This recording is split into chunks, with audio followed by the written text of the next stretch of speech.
Level 1, the contractor. You are 23 years old. You were recently discharged from the military, but the transition back to civilian life didn't go the way the brochures promised.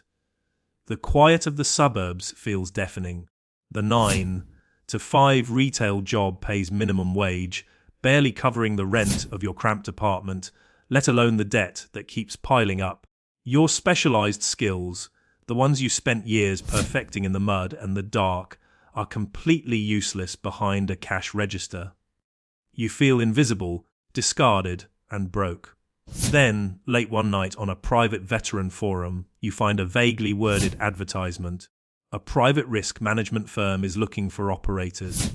No resume required. No background checks on your mental health. Just a verified military ID and a willingness to deploy immediately. The contract is signed digitally through an encrypted link. A week later, you find yourself stepping off a rusted cargo plane into a destabilized, scorching desert war zone in East Africa. Your job isn't to fight a war for a flag. Your job is to protect an oil pipeline owned by a multinational corporation that doesn't exist on paper. They hand you a beaten up assault rifle, a Sasti tactical vest with faded plates, and a radio that only connects to an anonymous handler.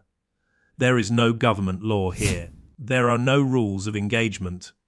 If an unmarked truck approaches the perimeter, you don't call for backup. You make a choice.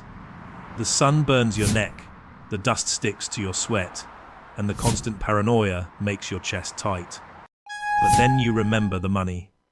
Every month, $500 is deposited into an offshore digital account. That is more than your father made in 6 months at the factory. You tell yourself this is temporary. You tell yourself you'll do it for exactly 12 months. Save enough to buy a house back in Ohio and walk away forever. You are naive. You don't realize that you have just taken your very first step into a multi-billion-dollar shadow economy that never lets anyone go.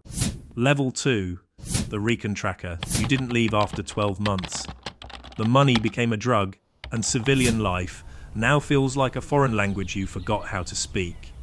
When your contract expired, you didn't buy that house in Ohio. Instead, you signed a new agreement with a much higher tier of the firm. You've been promoted because you didn't complain when the heat got unbearable. And more importantly, you kept your mouth shut when 3 local villagers vanished near the pipeline perimeter. You are off the stationary guard post now. You are a tracker. Your playground is the dark, dense jungle borders of South America, mapping out routes for illegal mining operations owned by corporate cartels.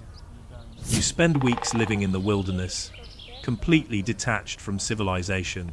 Your gear is upgraded: a suppressed carbine, thermal night vision goggles, and a satellite tracker that maps out terrain in real time. Your job is simple, but terrifying. You walk 3 miles ahead of the main mercenary convoy, looking for ambushes, local militias, or government scouts. You are the eyes and ears of an illegal operation. If you make a mistake, 40 trucks filled with high-value minerals drive straight into a slaughterhouse. If you find a hostile scout, you don't engage in a loud firefight.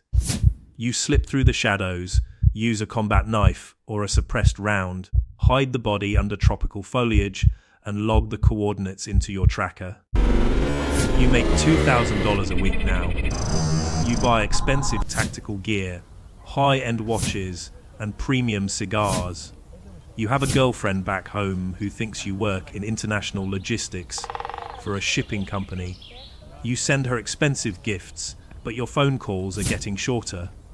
She asks why your voice sounds different. She asks why you don't laugh anymore.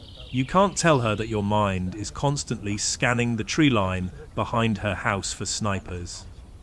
You are changing, hardening, turning into a weapon that belongs to the highest bidder.